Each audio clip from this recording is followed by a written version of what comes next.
Senhor esteja convosco. Ele está no meio de nós. Proclamação do Evangelho de Jesus Cristo, segundo João.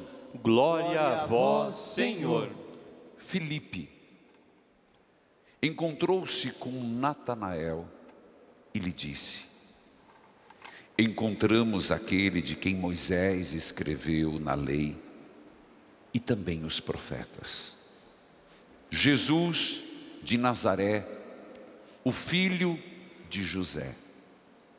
Natanael disse: de Nazaré pode sair coisa boa? Filipe respondeu: vem ver. Jesus viu Natanael que vinha para ele e comentou: aí vem um israelita de verdade, um homem sem falsidade. Natanael perguntou: de onde me conheces?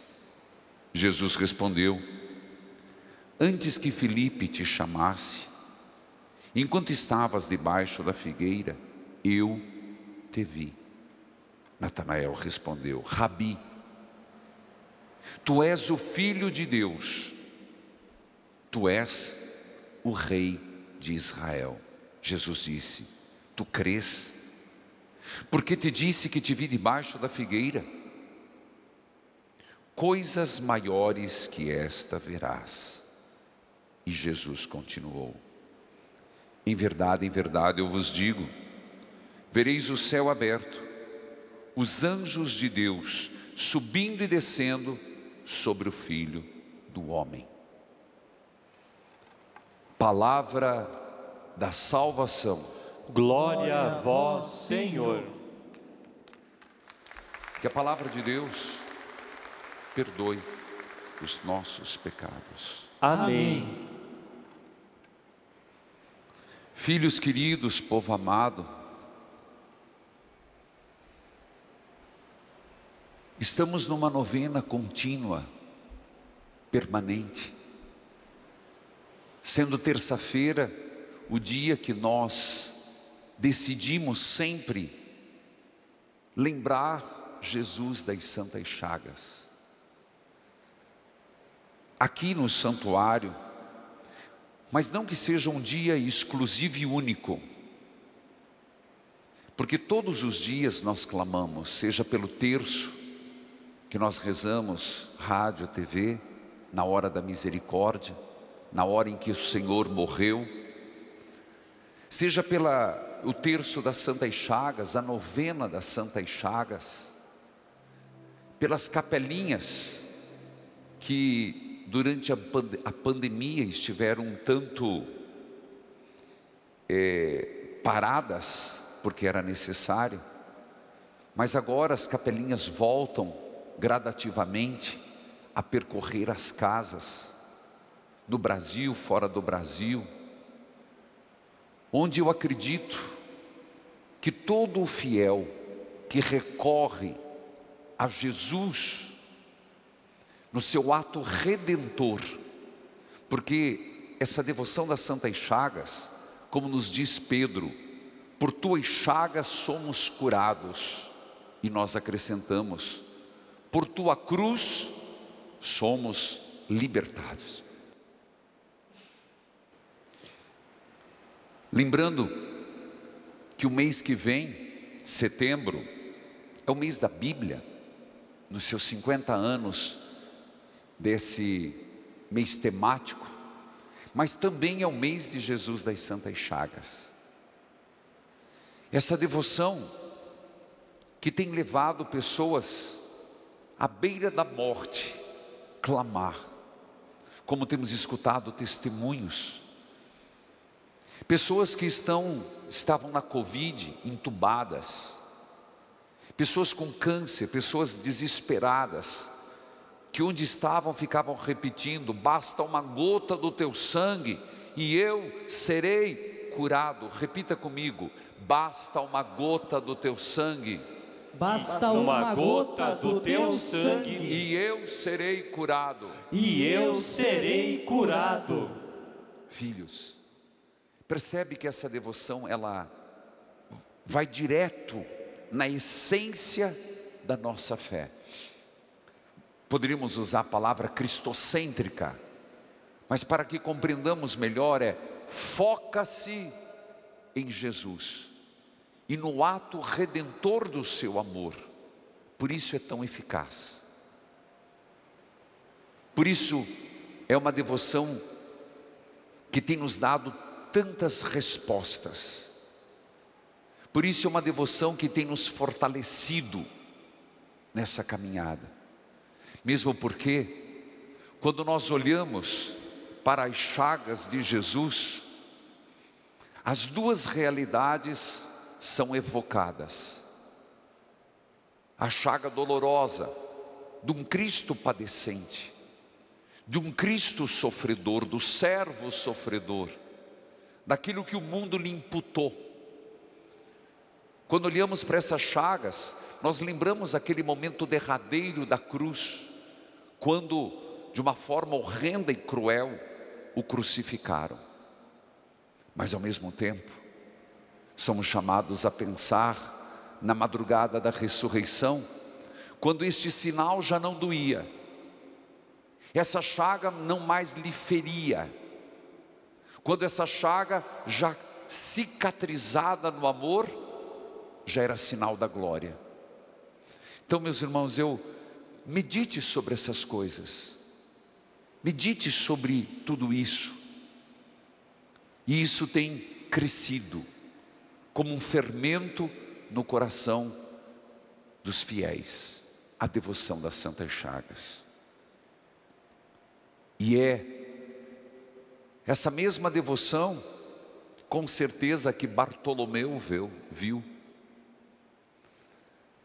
Bartolomeu, ele é citado como nos sinóticos, o nome Bartolomeu. Sinótico é o evangelho de Mateus, Marcos e Lucas. A leitura que nós proclamamos é de João. E por isso, João cita em hebraico Natanael, mas é o mesmo personagem. Há quem diga que foi o nome que brotou, o nascimento em Cristo. Mas vamos ficar naquilo que é hebraico e depois é compreendido como Bartolomeu. O Evangelho de João fala que Filipe, um apóstolo,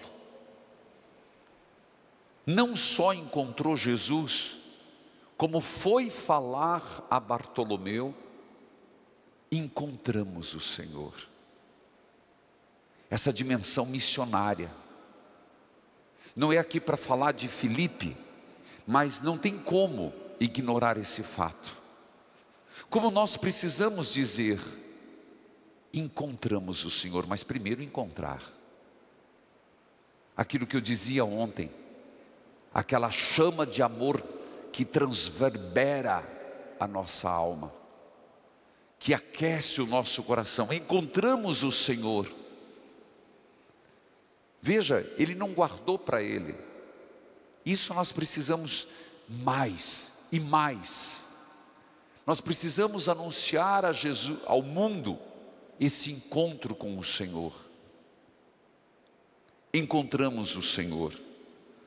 Jesus de Nazaré, o filho de José. Natanael, Bartolomeu, vou usar os dois nomes. Bartolomeu, ele era de Caná, onde aconteceu as bodas de Caná. E Bartolomeu é uma distância de 8 quilômetros, 8, entre Caná e Nazaré. E havia alguma contenda entre eles. E é quando o lado humano diz, entre cidades tem isso, não tem? Tem. Entre países tem. E de Nazaré pode vir algo de bom?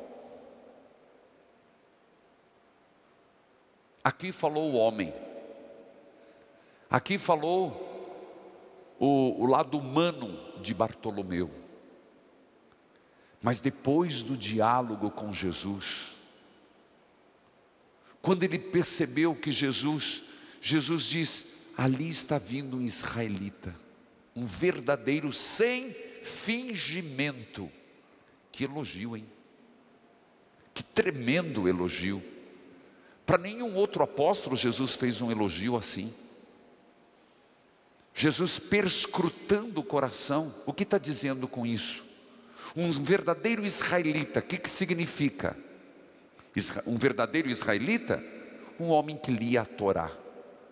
Um verdadeiro israelita que vivia os preceitos. Um verdadeiro israelita, um homem temente a Deus. Um verdadeiro israelita, um homem caridoso.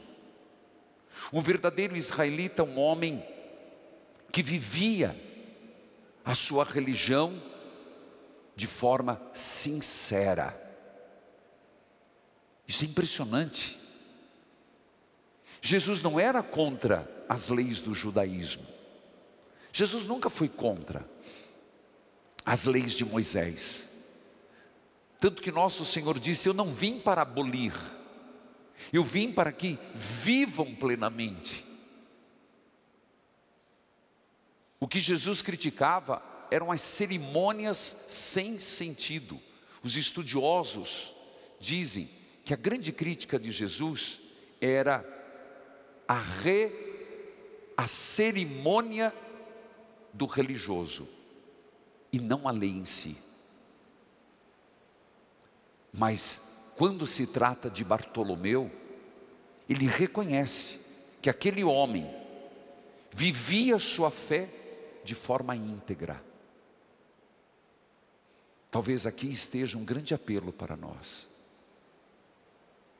Não é desmerecer nossos ritos. Jamais. A missa é um rito, o terço é um rito, novena é um rito, a adoração é um rito. E alguém podia dizer: mas isso não ajuda? Se vivermos com sinceridade, é a palavra que nosso Senhor diz. Se nós a vivermos com honestidade, com integridade no coração, com verdade, sem falsidade, estamos na santidade. Eu gosto de fazer essa reflexão a partir desse texto, porque existe uma aversão ao religioso. Eu às vezes leio certas coisas, vinda até de líderes religiosos católicos, não vou dizer quem, vontade tenho, mas não faço. De algumas coisas assim, como se todo o que é religioso, cerimonial, fosse negativo. Claro que Deus não precisa disso, eu preciso disso. Mas é óbvio, a ser vivido na verdade, sem falsidade. Então aqui, nós já poderíamos pedir a graça: Senhor, ajude-nos, ajude-me a viver os ritos, a viver as práticas religiosas com verdade e sinceridade. Ajude-me, Senhor, a viver a minha fé na leitura da palavra, no sacramento dos sacramentos, que é a missa, sacramento dos sacramentos, a Eucaristia, com sinceridade de alma, pureza de alma, verdade nas minhas ações. Isso nosso Senhor elogia. Foi quando Bartolomeu pergunta: de onde me conheces? Às vezes a gente tem a vontade de perguntar para Jesus, quando o Senhor fala conosco, e a gente pensar: mas Senhor, como é que sabe disso? Como se a gente pudesse se esconder de Deus, como se a gente pudesse omitir algo da nossa vida diante de Deus. Nada, nada passa despercebido. Deus sabe, como diz o Salmo, tão lindo: Tu me conheces, Senhor, desde o meu ventre materno, quando os meus tendões foram ligados, quando minha carne foi gerada, Tu me conheces. Se eu me deito, Tu sabes. Antes que a palavra chegue à minha boca, Tu me conheces, Tu sabes. Se eu tento me esconder no alto da montanha, estás lá. Se eu vou lá na mansão dos mortos, Tu também estás lá. De onde me conheces? O Senhor vai dizer: eu não te conheço? Eu conheço tudo em você. Eu conheço toda a tua vida. Natanael, Bartolomeu, eu conheço. Eu te conheço tanto. Por isso ele diz: antes que Felipe foi te chamar, eu te vi. O Senhor vai dizendo: eu te vi. Por isso que eu falo, gente, eu falei há pouco isso. Cuidado que a gente, não que querer é poder, eu não gosto disso. Mas a gente começa a verbalizar certas coisas. Você começa a pensar certas coisas. Olha, eu tenho percebido na minha vida, elas acontecem. É verdade. Cuida o que você pensa, se verbaliza, que você deseja. Eu não sei porque eu não tenho uma explicação ainda. Não é a força da mente, mas parece que você se dispõe àquilo, sem querer ser esotérico, mas não é. Mas parece que a gente joga para o universo certas coisas, e essas coisas vêm. É impressionante isso. Então, por isso, eu te vi, eu te conheço. Cuidado que você joga, viu? Cuidado que você joga para o universo. Cuidado que você fica pensando, elas vão se materializando. Volto a dizer, não tenho respostas. Eu só tenho uma observação empírica do fato. Acontece comigo. Não sei se já aconteceu com alguém de vocês. Um dia eu vou estudar ainda essa matéria, do ponto de vista cristão. Esotérico não. Eu te vi. É impressionante que quando Natanael, Bartolomeu, se dá conta, o Senhor me conhece. O Senhor me viu.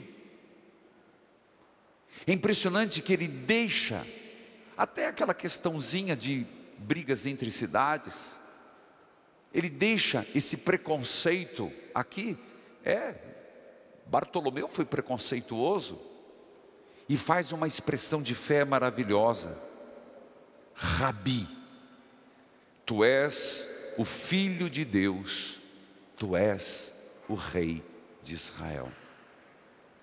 Essa frase, Rabi, Rabone, mestre, Senhor, tu és o Filho de Deus, tu és o Rei de Israel, é uma profissão de vida, que a vida inteira, depois, Bartolomeu vive. Os relatos do que aconteceu com Bartolomeu, é os que estão na Bíblia. Sabemos, ele é citado várias vezes na escala dos 12. Depois, no Atos dos Apóstolos, quando eles estavam em Pentecostes, mais uma vez é citado. Portanto, lembrando que Bartolomeu permaneceu firme. Ele viu as chagas de Jesus, estava lá. Ele estava com Nossa Senhora no cenáculo. Ele é testemunha das chagas do Senhor. Mas depois, segundo a tradição, que é também importante para nós, ele vai para as Índias. Bartolomeu vai inquieto: tu és o Cristo, tu és o Filho de Deus, tu és o Rei de Israel. Ele não aguenta para si mesmo, ele vai para a região do Oriente, na Índia, na Mesopotâmia, e lá faz a pregação da palavra. Aquilo que ele disse aqui para Jesus, ele leva até o final, com milagres, com curas que o Senhor disse. Vão, anuncie, os sinais que acompanharão serão milagres, prodígios. E chega na Armênia. Se hoje existe uma comunidade cristã católica na Armênia, é graças a São Bartolomeu. Também outros apóstolos, mas ele também. Foi quando ele chegou lá e ele conseguiu converter 12 cidades ao catolicismo, ao cristianismo, até chegar ao rei, e conseguiu. Ele conseguiu Polímio, o rei da Armênia, o que causou tamanha inveja, causou revolta. E o que aconteceu? O irmão do rei, chamado Estiage, enfurecido, enraivecido, porque ele cuidava da outra religião, acabou, movido pelos sacerdotes da outra religião, condenando Bartolomeu. No ano 68, segundo a tradição, ele foi esfolado. Tiraram-lhe a pele, vivo. Pense que dor. Às vezes a gente arranha o dedo. Às vezes a gente faz um cortezinho de nada. Incomoda, não incomoda? Tem até uma foto, eu não sei se subiu do Experiência de Deus, uma imagem muito forte. Ele com a própria pele na mão. São Bartolomeu. Mas como ele não morreu, ele foi depois decapitado. Portanto, Bartolomeu disse uma frase, mas uma frase que ecoou. É como que dizendo: Senhor, tu me viste, eu agora te vejo. Mas eu te vejo não o filho de Nazaré, não te vejo o filho de José, eu te vejo na carne, mas já te contemplo na glória. Tu és o Cristo, o Filho do Deus vivo. E te vejo, e essa visão foi tão grande, que por toda a vida, ele não conseguiu deixar de ver o Filho de Deus, o Rei de Israel. E encontro maravilhoso. Se ontem eu falava da necessidade de um encontro, hoje a festa de São Bartolomeu corrobora a mesma necessidade. O encontro com Jesus, o dele perto de uma figueira, o nosso no ônibus, em casa, na igreja, um encontro com Jesus.